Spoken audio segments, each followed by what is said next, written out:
Welcome to Focus on Gaza. I'm Imran Garta. Coming up on this week's program. Mainstream responsible news organizations do not traffic in the type of material that is pretty clearly anti-Semitic. A political cartoon in the US sparks controversy. The fighting is over, but the media war goes on. Is spin now Israel's closest ally? And across the border from Gaza, an Israeli family gives us their perspective on the recent war.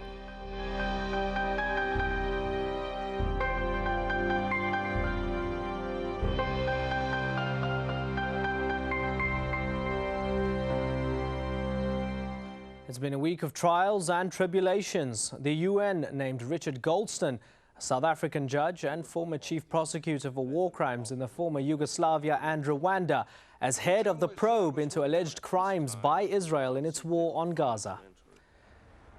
Egyptian authorities arrest a group of some 50 men on suspicion of helping Hezbollah send money, aid and food to Hamas. The Palestinian Authority and Hamas agreed to rule out any alternatives to a unity government in discussions due to be held later this month.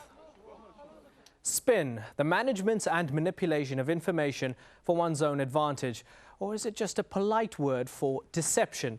Well, during Israel's war on Gaza, a massive, well-funded media campaign was launched, aimed at convincing the world that only Hamas was to blame for the death and destruction in Gaza.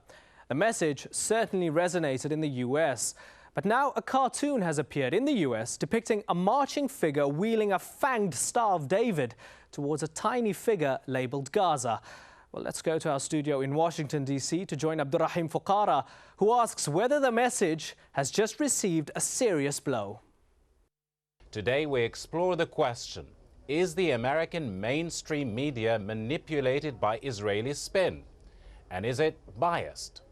With me to discuss this are Danny Schechter, an investigative journalist who also writes and speaks about media issues. He is the author of Embedded Weapons of Mass Deception. And Noah Pollock, contributor to Commentary magazine, which covers issues relating to the future of the Jews, Judaism and Jewish culture in Israel, the United States and around the world. He was also an editor at the Middle East Quarterly. Welcome, gentlemen. Let me begin with you, Danny. You've seen the cartoon. What do you think?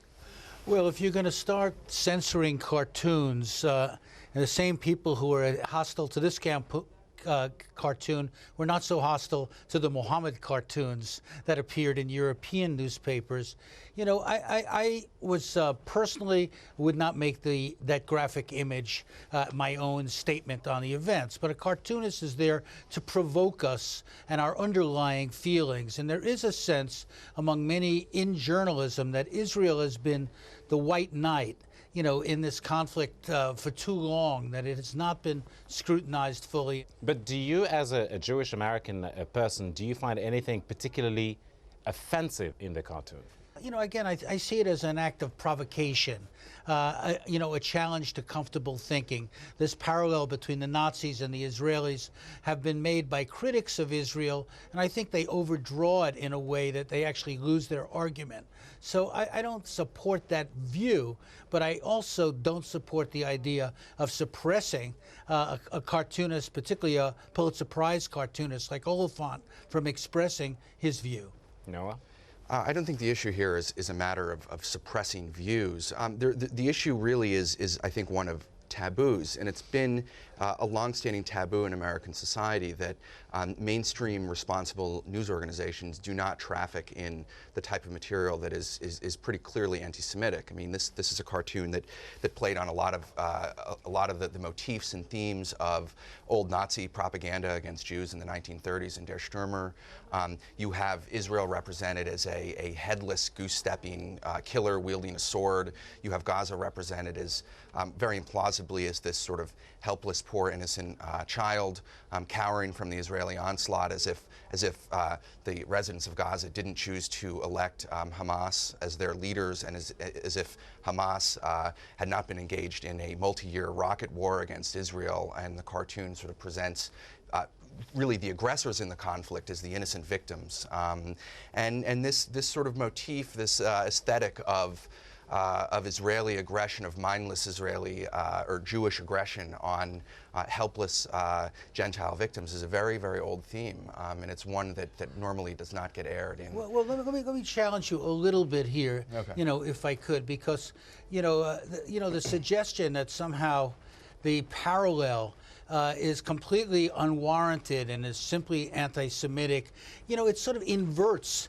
the old Nazi imagery in a way to make another point, it seems. And the other point, has been made by many, the suggestion that Israel was engaging in collective punishment, something associated with the Nazis in their occupation in Europe, in the Warsaw Ghetto, and other places where if Jews killed one Nazi, 100 Jews or 1,000 Jews would be killed in retaliation. There were many who felt that Israel was engaging in similar types of practices, treating people as if everyone was equally guilty and responsible for the rockets that they nominally said that they were there to stop. Let me step in there for a minute.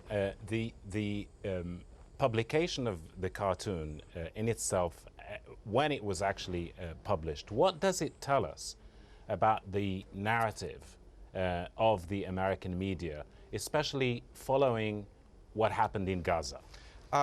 Well, I think one of the important things it does is it's yet another example that gives the lie to this idea that the American media is marching in lockstep with the Israeli government or with Zionist propaganda or whatever the various things people say. I mean, the U.S. media for quite a long time has been home to lots of very, very harsh criticisms of Israel. I mean, you have prominent New York Times columnists who write regularly very scathing criticisms of Israel.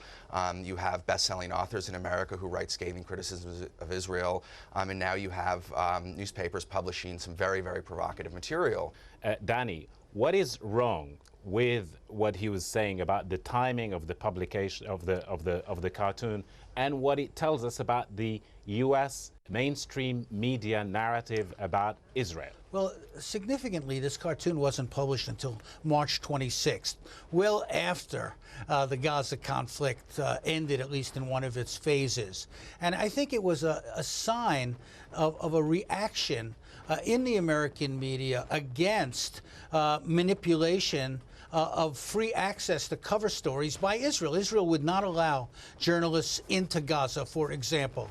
It mounted a major campaign of propaganda and message points and media, manipulation where it was possible. And it even said he felt that the media was fair to Israel. Some of its representatives said that.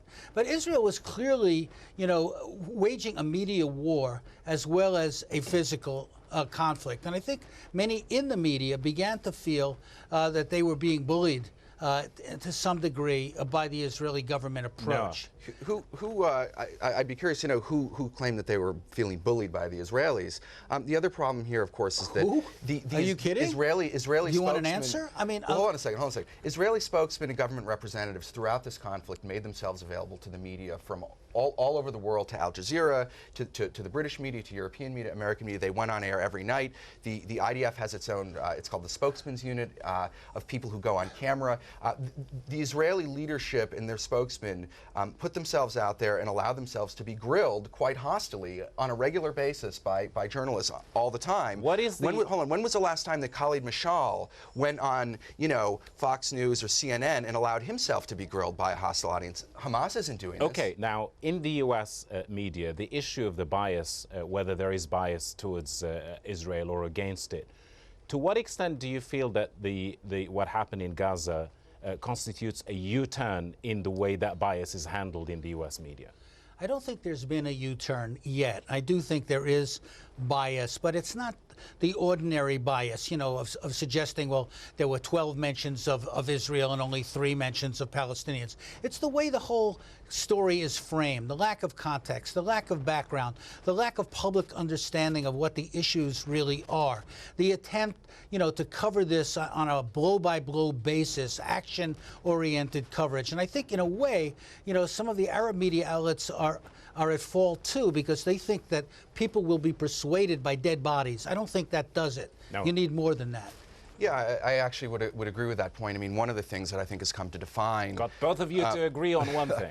One of the things that's come to define the coverage of the Israeli-Arab conflict in general is this sort of the intensity of the focus on the image media, so that at the beginning of the conflict there's some sense of a discussion or an airing of, you know, the origins of the conflict, who started it, who's responding, and then it's quickly overtaken by the images of battle, by the scenes of anguish and destruction and things like this.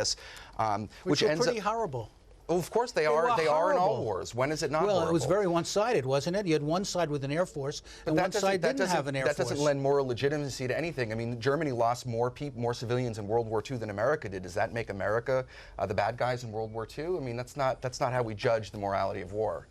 Well, I think we do judge civilian casualties, the killing of children, and all the use of white phosphorus. We do judge that, okay? Right. And Hamas chose to fight intentionally from civilian areas and put the residents of Gaza in harm's way. You see how heated these issues are? Even two Jews can't agree, okay? We've come to the end of this show. Thank you both for joining us. Now back to Imran in Doha. Thanks, Abdurrahim. Fascinating debate. Well, after the break, we look at how effective the spin machine has been in Israel itself.